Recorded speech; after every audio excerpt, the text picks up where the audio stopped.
Now, Pakistan had the Fateh missile, of course. We just told you about it. What about India? We've been telling you about India's weapons in this conflict too. Tonight, let's also tell you about India's secret weapon. This man, Khwaja Asif. That's right, the Defence Minister of Pakistan. That's his official title. But his real full-time profession? It is sabotaging Pakistan and helping India. And I'm not making this up. Unlike the Pakistanis, we have proof. On the 22nd of April, Pakistan-backed terrorists killed 26 people in India's Pahalgam. 3 days later, Khwaja Asif goes on Sky News. The anchor asks him about Pakistan's links to terrorists, and this is what he says. But you do admit, sir, that Pakistan has had a long history of backing and supporting and training and funding these terrorist organizations. Well, we have been doing this dirty work for the United States for about 3 decades, and West, including Britain. It was quite the revelation. Asif straight up admits that Pakistan is basically doing the West's dirty work. It was a rare moment of honesty, so much so that even the anchor was left startled.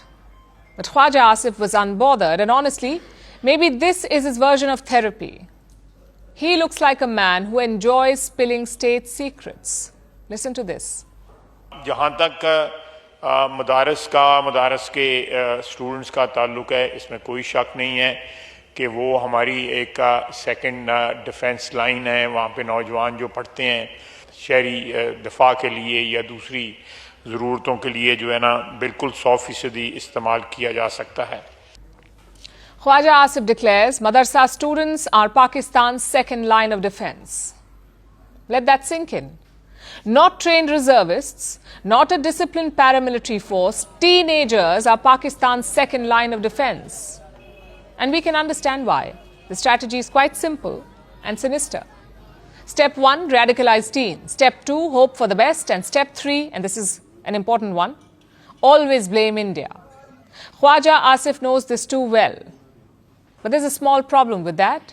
You see, when you go on state TV, they lap up everything you say. But foreign media is not so generous.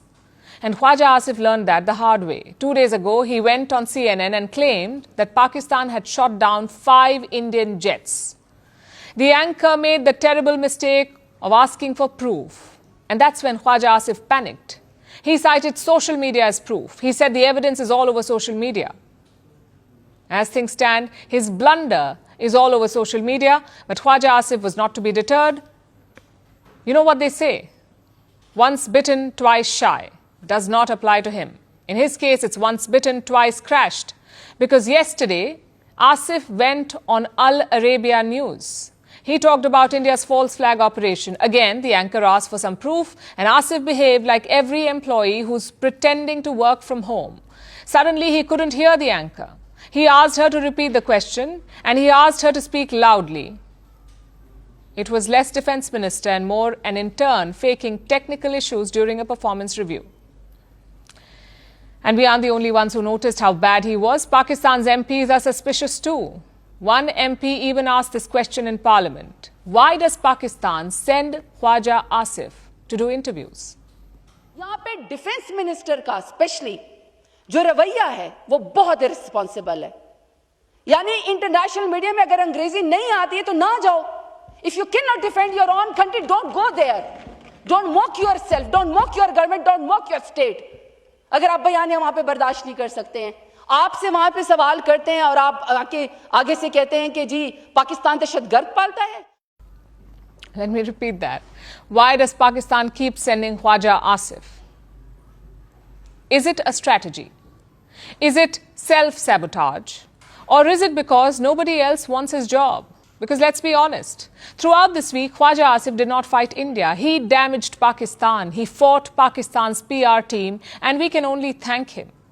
No Indian official has done more to expose Pakistan's strategy than Pakistan's own defense minister. Every time he speaks, India scores.